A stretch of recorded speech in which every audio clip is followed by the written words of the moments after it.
صلی اللہ علیہ وسلم۔ پاس مسئلہ پوچھنے کے لیے کچھ لوگ آ گئے تو 4-5 سال کا بچہ بھی تھا جس کے والد نے غصے میں اپنی بیوی کو 3 طلاقیں دی تھی۔ تو چھوٹا سا بچہ، کپڑے بھی پھٹے پرانے، اور حالت بتا رہی تھی کہ غریبی ہے۔ تو جب میں نے مسئلہ بتایا کہ 3 طلاقیں ہو گئی ہیں تو واپس جانے لگے، تو بچہ مجھ سے کہتا ہے، دیہاتی آدمی تو کہنے لگا، مولوی صاحب میری اماں تے نانی کہنی اسن پوچھ کے آئی آپ کہ ہن اسی لہدا لہدا ہی رہنا ہے۔ تو اس بچے کی نونہال کی وہ کیفیت دیکھی تو میں رو پڑا۔ میں نے کہا یار یہ بچہ بیچارہ ماں باپ کے ہوتے ہوئے یہ یتیموں جیسی زندگی گزارے گا کیونکہ باپ نے طلاق دے دی۔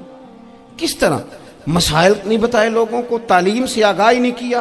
اور اس میں بہت بڑا ظلم ہے ان لوگوں کا بھی جو جنازے پہ کھڑے ہو کے تو کہہ دیتے ہیں، میری طرح کے لوگ اچھے علماء کی بات نہیں کرتا، وہ کہہ دیتے ہیں دیکھو جن لوگوں کو جنازہ نہیں آتا، بھئی آپ نے کس دن عشاء کے بعد کلاس لگائی تھی جنازہ سکھانے کی؟ یہ تو آپ نے کہہ دیا لوگوں کو قرآن جی ٹھیک نہیں آتا، تو یہاں تو بیچاری بیبیاں جن کو صحیح پڑھنا نہیں آتا وہ مشن بنا لیتی ہیں کہ میں نے اتنے 100 کو قرآن پاک پڑھانا ہے، بیوہ ہو گئی ہوں، طلاق یافتہ ہو گئی ہوں، ساری زندگی قرآن پڑھاؤں گی۔ ہم کیوں یہ مشن نہیں بناتے؟ کیوں اس طرف سفر نہیں کرتے؟ ایک تو دینی معلومات میں، دینی علوم میں اپنے آپ کو لگائیں اور ذوق پیدا کریں کہ جو چیزیں مجھے نہیں آتی میں نے وہ سیکھنی ہے، جو معاملات مجھے نہیں آتے میں نے ان کی طرف سفر کرنا ہے۔ ایک تو اپنا یہ مزاج بنائیں، اور جب آپ دینی علوم سیکھتے ہیں تو پتہ ہے کون سا منظر قائم ہوتا ہے؟ منظر وہ بنتا ہے کہ حضرت ابو ہریرہ بھی دین سیکھا کرتے تھے، حضرت عبداللہ ابن عمر بھی اصحاب صفہ میں رہا کرتے تھے، حضرت انس بن مالک بھی رہا کرتے تھے، اور ایسا منظر بنتا ہے کہ حضرت سیدہ خدیجہ الکبریٰ رضی اللہ تعالیٰ عنہ فرماتی ہیں سیدہ فاطمہ حضور کی گود میں بیٹھی ہوتی تھی اور نبی پاک سے باتیں پوچھتی تھی اور حضور انہیں بتا رہے ہوتے تھے۔ سیدہ عائشہ حضور سے دین کی باتیں پوچھتی۔ چوتھا حصہ ہماری فقہ کے اصول حضرت فاطمہ کی، حضرت عائشہ صدیقہ کی مرویات پر مبنی ہیں۔ اگر ہماری بچیاں چھوڑ دیں ڈائجسٹ پڑھنا، چھوڑ دیں ادھر ادھر کی مووی دیکھنا، اور وہ کتاب و سنت پر آ جائیں تو بہت سارے مسائل ایسے ہیں جو الجھنے سے پہلے ہی سلجھے ہوئے ہوں۔ دینی تعلیم کا مزاج اور ذوق۔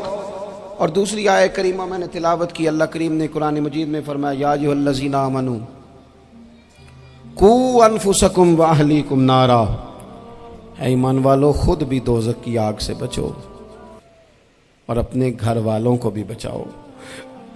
او والد، وہ ماں جو بچوں کو بھوک سے بچانے کے لیے محنت کرتی ہے، ان کو مایوسی سے بہت سارے ماں باپ ایسے ہوتے ہیں جن کے پاس کپڑے لینے کے پیسے نہیں ہوتے عید پہ۔ کیوں؟ اذان شروع ہوگی جی، اذان سنیں جی۔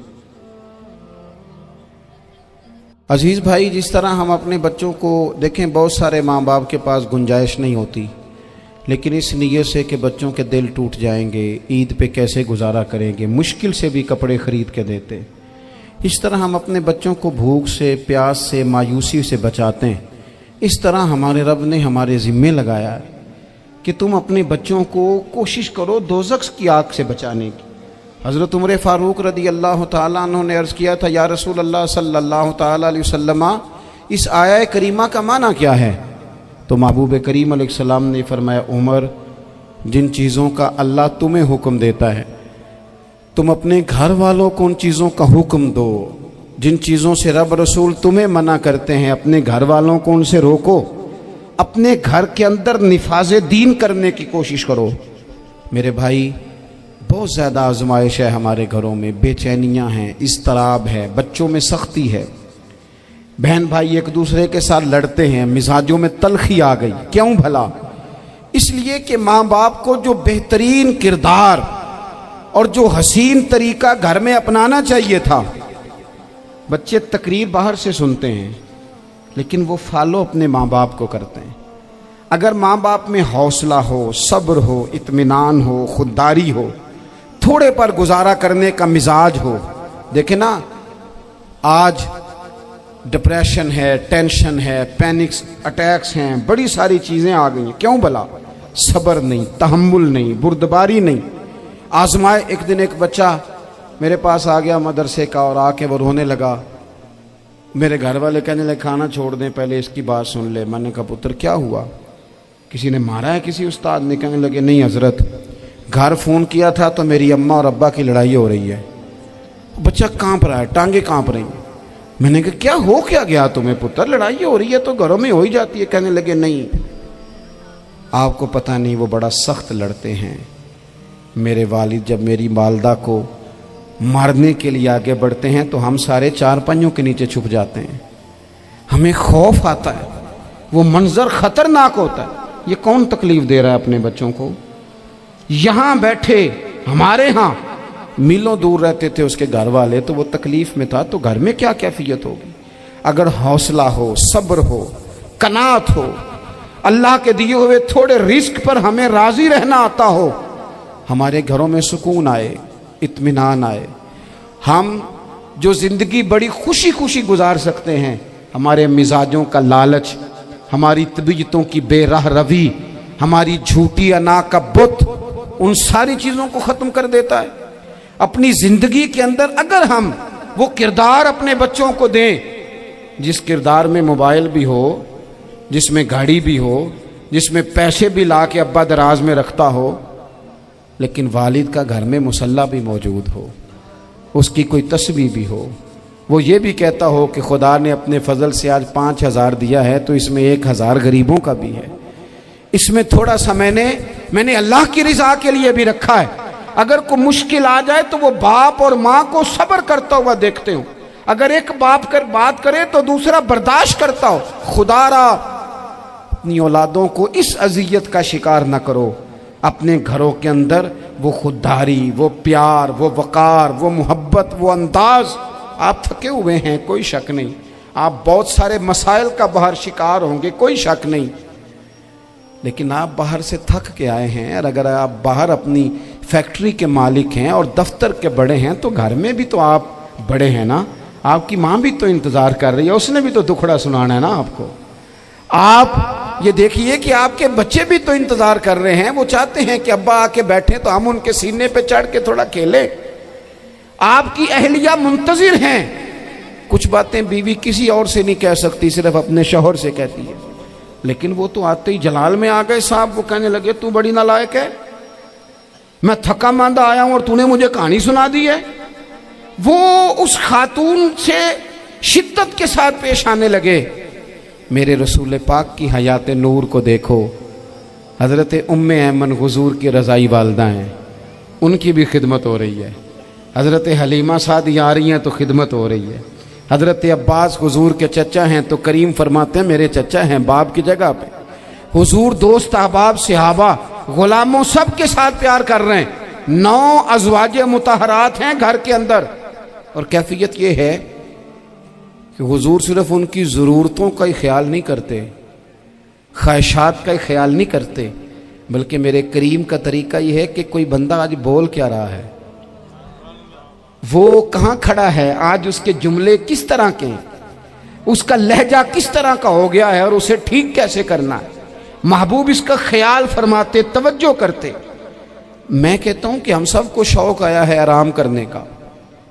میں صبح 11 بجے سے پہلے اپنے گھر سے نکل آیا تھا, اور یہ وقت آ گیا ہے اور رات کو خدا جانے کس وقت گھر پہنچنا ہے. کئی دفعہ کیفیت یہ ہوتی ہے کہ گاڑی سے اترتے ہیں تو پھر دل کرتا ہے کہ کوئی اٹھا کے چلائے نہ کبھی. اس کے باوجود بہت سارے لوگ ناراض رہتے ہیں کہ ہم سے مل کے نہیں گئے, فوٹو نہیں کھنچوا کے گئے, فلانی جگہ چائے نہیں پی کے گئے. یہ تسلسل ہے. لیکن میں جتنا مرضی تھکا ماندہ گھر جاؤں گا نا, کبھی ایسا نہیں ہوا کہ میں گھر جاؤں تو بڑی ٹینشن میں جاؤں. میری گھر والی ایک دن مجھ سے کہنے لگی آپ نے کبھی نہیں کہا کہ میں تھکا ہوا آیا. بندہ تھک بھی تو جاتا ہی ہے نا, کبھی کہاں کرے نا.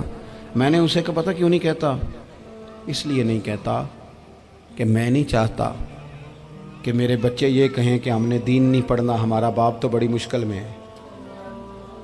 ہم اپنے کام کے بارے میں اپنے گھر میں شکوے کرتے ہیں. آپ کسی بچے سے پوچھ لیں کون سا کام کرنا ہے, کہنا جڑا ابا جی کر دے رہے ہیں وہ نہیں کرنا.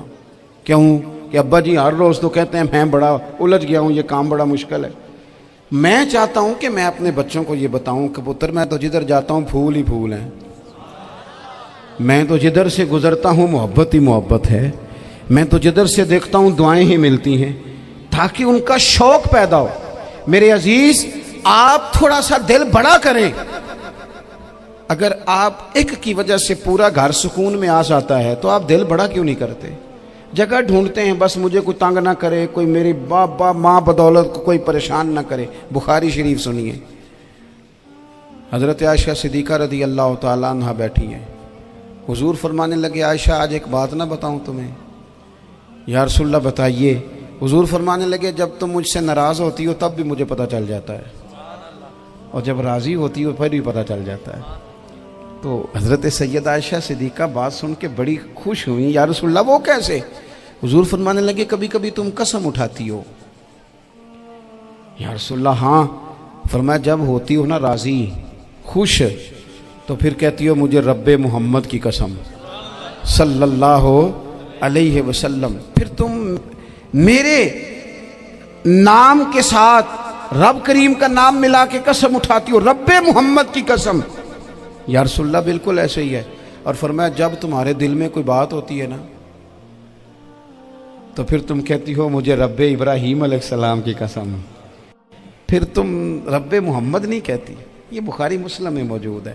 حضرت عائشہ صدیقہ نے تو بات سنی تو کھل گئی طبیعت، کہنے لگی کریم صدقے جاؤں، یہاں تک خیال فرماتے ہو؟ کس کے جملے کہاں پہنچ گئے، یہاں تک خیال ہے؟ فرمایا مجھے پتہ چل جاتا ہے کہ تمہاری کیفیت کیا ہے، کہاں کھڑی ہو۔ او بھئی ہم تو اپنی ماں کا بھی خیال نہیں رکھتے۔